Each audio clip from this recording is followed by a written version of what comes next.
अलग अलग मॉडल सामे आवे छे तेनाथी आपने बतावવાનો प्रयत्न करी रह्या छे। पहला तो ईसीएम जे आ मॉडल छे ECMWF वेधर मॉडल અને તેને લઈને જે અત્યારે પરિસ્થિતિ જોવા મળી રહી છે અહીંયા જે રીતનું જોઈ શકાય છે 5 જૂનથી જ 48 કલાક મહત્વના છે અને ત્યારે આ જે મોડલ છે ECMWF વેધર મોડલ એના પ્રમાણે જે રીતે અહીંયા અરબ સાગરમાં જે આ સક્રિય થતું વાવાઝોડું જોવા મળી રહ્યું છે 6 જૂનની વાત કરીએ તો આ જ મોડલ પ્રમાણે ECMWF મોડલ પ્રમાણે 6 જૂને અહીંયા જે આ બે અલગ અલગ સ્થિતિ જે જોવા મળી રહી છે ઘણી મહત્વની બની જાય છે।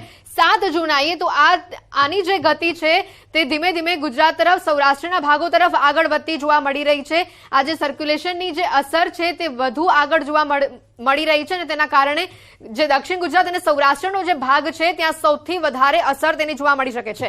10 જૂને જઈએ તો 10 જૂને પણ આ સ્થિતિ જોઈ શકાય છે કે સમગ્ર ગુજરાતને આ સિસ્ટમે આવરી લીધી છે। અહીંયા વાવાઝોડું મોટા પ્રમાણમાં આવે તેવી શક્યતા છે।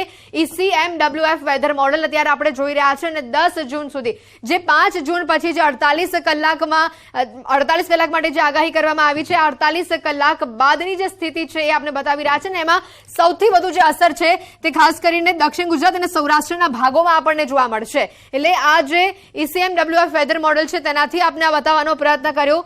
અરબ સાગરમાં એક નહીં બે વાવાઝોડા સક્રિય થઈ રહ્યા છે। તો ગુજરાત પર જે રીતે બે વાવાઝોડાનો આજે ખતરો છે સૌરાષ્ટ્રમાં ટકરાશે કે કેમ તે હાલ સૌથી મોટો સવાલ છે। ત્યારે આપને ફરી એકવાર એક વાત જણાવી દઈએ કે અમારો હેતુ ડર ફેલાવવાનો નહીં પરંતુ માત્ર માહિતીગાર કરવાનો છે।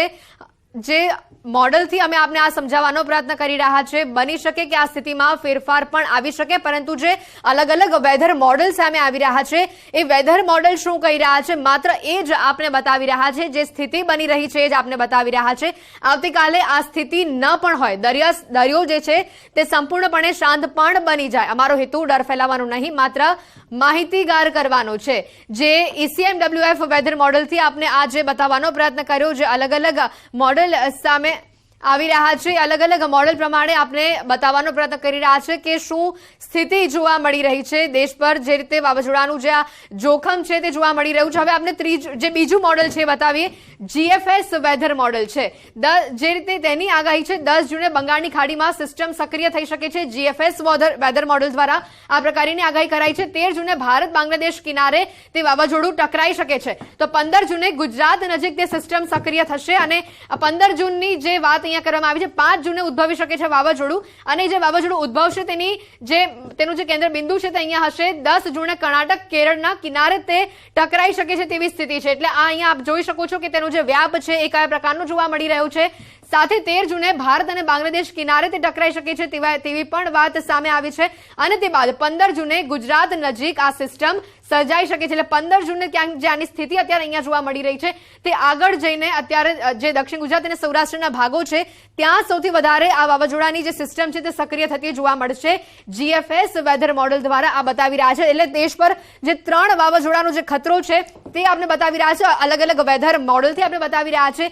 GFS વેધર મોડલ જે છે તે અત્યારે જે પ્રકારે કહી રહ્યું છે 15 જૂને ગુજરાત નજીક જે આ સિસ્ટમ છે તે સર્જાઈ શકે છે।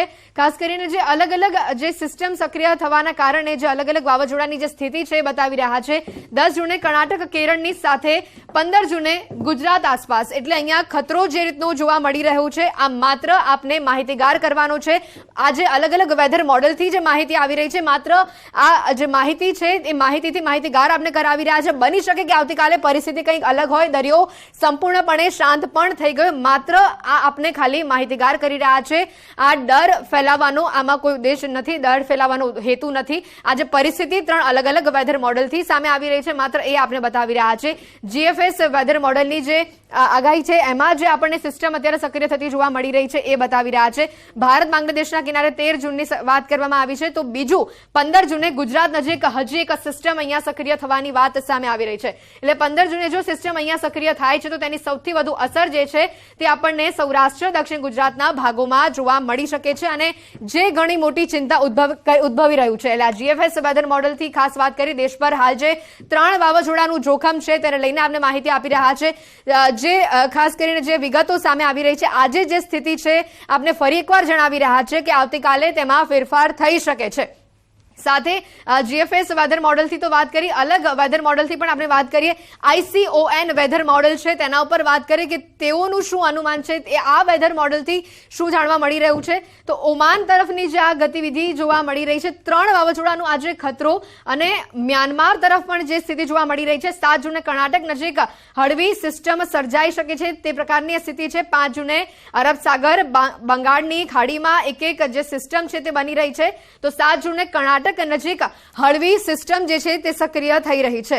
5 જૂને અરબ સાગર અને બંગાળની ખાડીમાં જે રીતે સિસ્ટમ, જે આ 2 સિસ્ટમ જોઈ રહ્યા છો, એક મ્યાનમાર તરફની એક સિસ્ટમ છે અને બીજી જે ઓમાન તરફની આ જે સિસ્ટમ છે, આના કારણે દક્ષિણ ભારતના જે ભાગો છે તે સૌથી વધારે પ્રભાવિત થશે. બંને બાજુ જે રીતનું આ સિસ્ટમ ઊભી થઈ રહી છે અને તેના કારણે આ સિસ્ટમની જે હિલચાલ છે અત્યારની જે જોવા મળી રહી છે, તેમાં દરિયામાં ઊંચા મોજા ઉછળવાની પણ શક્યતા છે. પરંતુ બની શકે કે અત્યારે જે આ માહોલ જોવા મળી રહ્યું છે, અત્યારે જે દરિયામાં જે કરંટ જોવા મળી રહ્યું છે, આવતીકાલે તે પરિસ્થિતિ કંઈક અલગ જોવા મળે, દરિયો શાંત થઈ ચૂક્યો હોય.